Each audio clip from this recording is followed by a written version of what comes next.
Welcome back to Andrea in Wonderland. This is a rosary in the Granny Socks Christmas pattern. So for this row, we also do similar things to what we did to connect from row 1 into row 2. We're going to connect all the straight lines until this point. However, we have one extra square over here. So we're not going to go straight over here, but we're going to stop here. And then we're going to go up to this pink square.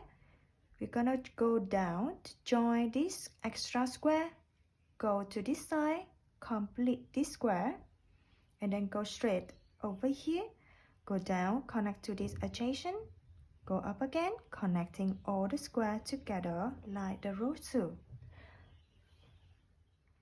So I'm gonna start joining all this row, the four square together until this point, and I'm gonna meet you back. Okay, so I already made these two sides of this extra square. Now we're gonna join to this corner over here and continue up and by our sequence back to this corner.